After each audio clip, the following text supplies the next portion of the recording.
चलिए, आप देख रहे हैं अपना यूट्यूब चैनल DRD एक्सप्रेस।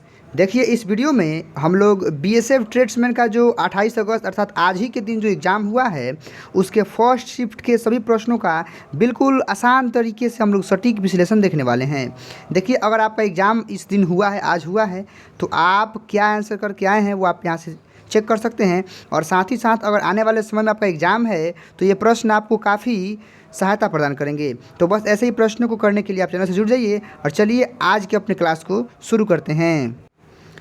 चलिए, आप देख सकते हैं कि BSF ट्रेड्समैन 28 अगस्त के फर्स्ट शिफ्ट के एग्ज़ाम का हम लोग रिव्यू लेने वाले हैं। तो चलिए, पहला प्रश्न आपके सामने है। उम्मीद है आप प्रश्न को स्पष्ट रूप से देख पा रहे होंगे। थोड़ा सा हम जूम आउट कर देते हैं। चलिए, और आप कमेंट करके बताइएगा क्या अगर आपका इस दिन एग्ज़ाम था तो आपको बिल्कुल ऐसे प्रश्न देखने को मिले थे और क्या आप इन प्रश्नों का उत्तर यही करके आए हैं। बशर्ते अगर आपका एग्ज़ाम कल या परसों के दिन पे है तो भी आपके लिए काफ़ी कारगर सिद्ध होगा। चलिए, पहला प्रश्न है कि माजुली द्वीप किस नदी पर स्थित है। तो इसका सही आंसर ब्रह्मपुत्र नदी हो जाएगा। चलिए, आगे बढ़ते हैं प्रश्न संख्या 2 के साथ। देखिए, क्वेश्चन का लेवल था वो ठीक ठाक था और अच्छा था। इसे हम लोग इजी बोल सकते हैं, ठीक है, या फिर इजी टू मॉडरेट बोल सकते हैं, ठीक है।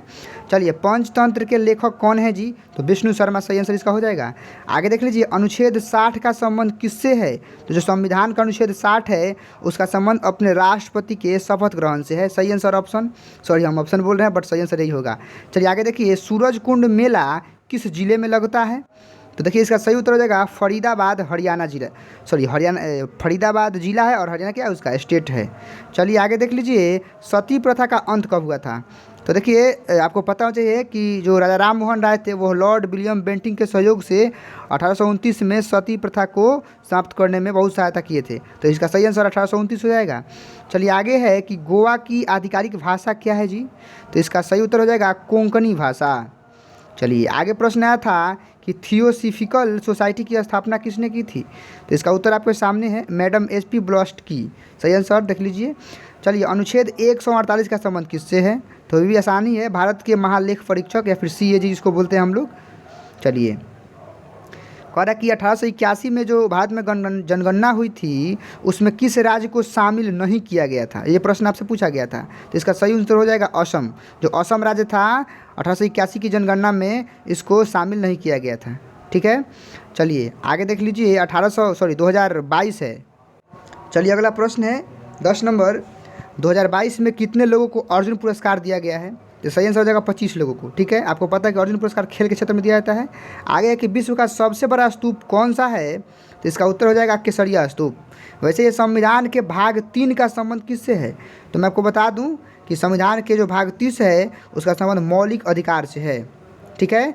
चलिए, 13 जुलाई 2023 को पुरुष विश्व हॉकी की मेज़बानी किस राज्य ने की। तो इसका सही आंसर ओडिशा हो जाएगा। चलिए, मोमबत्ती के लौह में कितने भाग होते हैं। तो आपको पता चाहिए 3 भाग होते हैं। वैसे देखिए, कुछ हिंदी के प्रश्न भी बच्चों ने भेजा है। कह रहा है कि नेकी कर दरिया में डाल लोकोक्ति का हमें अर्थ बताना था। तो इसका सही आंसर हो जाएगा, अभी तो बहुत प्रचलित लोकोक्ति है, अच्छा कार्य निस्वार्थ भाव से करना। वैसे उल्टी गंगा बहना मुहावरे का हमें अर्थ बताना था। तो इसका आंसर हो जाएगा प्रतिकूल कार्य करना। वैसे आगे है, जिसमें कुछ करने की क्षमता न हो उसके लिए हमें एक शब्द बताना था। इसका सही आंसर अक्षम हो जाएगा। देखिए, नदी का हमसे बहुवचन पूछा था, इसका सही आंसर नदिया हो जाएगा।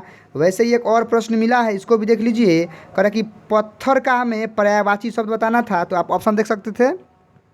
देखिए, पाषाण तो ऐसे लिखाएगा, पाषाण भी हो सकता था, प्रस्तर भी हो सकता है, उपल भी हो सकता है, या फिर पाषाण ही है। तो देख लीजिएगा कि ऐसे ही प्रश्न आपके एग्जाम में आए थे। उम्मीद है इन प्रश्नों से आपके काफ़ी मदद मिलेगा आपको। तो बस ऐसे ही प्रश्नों को करने के लिए आप चैनल से जुड़ जाइए और चैनल को सब्सक्राइब करके बेल आइकन दबा लीजिए। चलिए, मिलते हैं अगली वीडियो में, तब तक के लिए टेक केयर, थैंक यू, जय हिंद, वंदे मातरम।